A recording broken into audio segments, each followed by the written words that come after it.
Adilabad CCI cement పరిశ్రమ పునరుద్ధరణ కోసం BRS working president Shri KTR గారు, మాజీ మంత్రి శ్రీ జోగురామన్న గారు, రాజ్యసభ సభ్యులు శ్రీ వడ్డిరాజు రవిచంద్ర గారితో కలిసి కేంద్ర భారీ పరిశ్రమల శాఖ మంత్రి శ్రీ హెచ్డి కుమారస్వామి గారిని రేపు కలిసేందుకు సీసీఐ సాధన కమిటీ సభ్యుల బృందం ఢిల్లీకి బయలుదేరింది.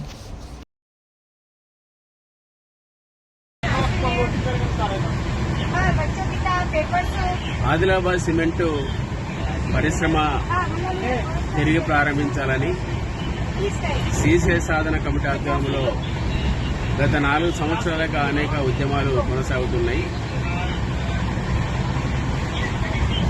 ఆదిలాబాదు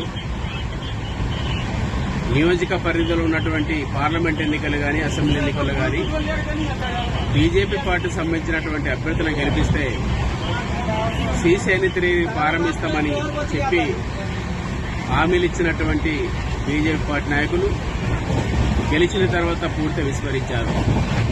పార్లమెంట్ ఎన్నికల సందర్భంగా అమిత్ షా గారు ఆదిలాబాద్లో ఏర్పడిన బహిరంగ సభలో బీజేపీ ఎంపీని గెలిపించండి, సీసీఐని తిరిగి ప్రారంభిస్తామని చెప్పారు. అంతకుముందు కేంద్ర హోంశాఖ సహాయ మంత్రిగా ఉన్నటువంటి హన్సరాజ్ గంగారాం హయ్యర్ గారు కూడా ఆదిలాబాద్ సిమెంట్ పరిశ్రమను సందర్శించి తొందరలోనే సీసీఐను ప్రారంభిస్తామని పత్రికాముఖంగా ప్రకటించారు. అదేవిధంగా స్థానిక బీజేపీ ఎమ్మెల్యే పారిశంకర్ గారు కూడా అసెంబ్లీ ఎన్నికల సందర్భంలో నన్ను ఎమ్మెల్యేగా కనుక గెలిపిస్తే సీసీఐని ప్రారంభించడంతో పాటు సీసీఐ దగ్గరనే సంబరాలు జరుపుకుంటామని చెప్పారు.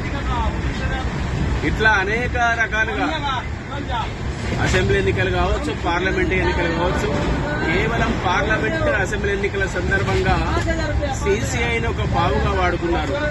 సీసీఐ పేరు చెప్పి ఓట్లు దొబ్బుకున్నారు. అధికారంకి వచ్చిన తర్వాత పూర్తి విస్మరించారు.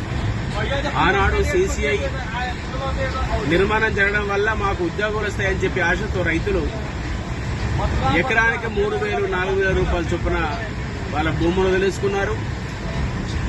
వాళ్ళకి ఇచ్చిన వాటి చిన్న చిన్న ఉద్యోగాలు అవి కూడా 12 సంవత్సరాలు పరిశ్రమ నడిచి మూతపడేసరికి ఇటు ఉద్యోగాలు కోల్పోయి వాళ్ళ విలువైనటువంటి భూములు కోల్పోయి ఇలా రైతు కుటుంబాలు రోడ్డున పడినటువంటి పరిస్థితి ఉన్నది. అట్లా భూ నిర్వహణ రైతులను ఆదుకోవాలని చెప్పి సీసీఐ తిరిగి ప్రారంభించాలని చెప్పి, లేదా వాళ్ళ భూములు వాళ్ళు తిరిగి ఇవ్వాలని చెప్పి అన్ని రాజకీయ పార్టీలతో ఏర్పడినటువంటి సీసీఐ సాధన కమిటీ అనేక ఉద్యమాలు చేస్తున్నది. కానీ ఇవాళ ఆదిలాబాద్ లో అభివృద్ధి అనే పేరుతోని బీజేపీ ఎమ్మెల్యే, ఎంపీ ఇద్దరు కూడా అభివృద్ధి వెనకాల అరాచకత్వం జరుగుతూ ఉన్నది. నిజంగా మీకు ఆదిలాబాద్ ప్రాంతాన్ని అభివృద్ధి చేయాలనుకున్న చిత్తశుద్ధి ఉంటే ఆదిలాబాద్ సిమెంట్ పరిశ్రమ అభివృద్ధి మార్గం కాదా? ఆదిలాబాద్ సిమెంట్ పరిశ్రమ పునరుద్ధరణ చేస్తే నిరుద్యోగ యువతకు ఉద్యోగాలు రావా? ఆ విధంగా కేవలం ప్రజలను మభ్యపెట్టడం తప్ప, మోసం చేయడం తప్ప వాళ్లకు అభివృద్ధి చేయాలని చిత్తశుద్ధి లేదు. ఇవాళ మా యొక్క పోరాటంలో భాగంగానే రేపు కేంద్ర భారీ పరిశ్రమ శాఖ మంత్రి హెచ్డి కుమారస్వామి గారిని కలవబోతా ఉన్నాం. బీఆర్ఎస్ పార్టీ రాష్ట్ర వర్కింగ్ ప్రెసిడెంట్ కేటీఆర్ గారితో పాటు మాజీ మంత్రి జోగురామన్న గారు, రాజ్యసభ సభ్యులు వడ్డిరాజు రామచంద్ర గారితో పాటు రేపు హెచ్డి కుమారస్వామి గారు కలిసి వినతి పత్రం అందించి ఈ సమస్య పరిష్కారం చేయాలని చెప్పి తక్షణంగా సీసీఐని ప్రారంభించాలని చెప్పి కోరుతాం. ఇప్పటికైనా కేంద్ర ప్రభుత్వం స్పందించి, ఒక పక్కన పరిశ్రమ శాఖ మంత్రి చెప్తున్నారు,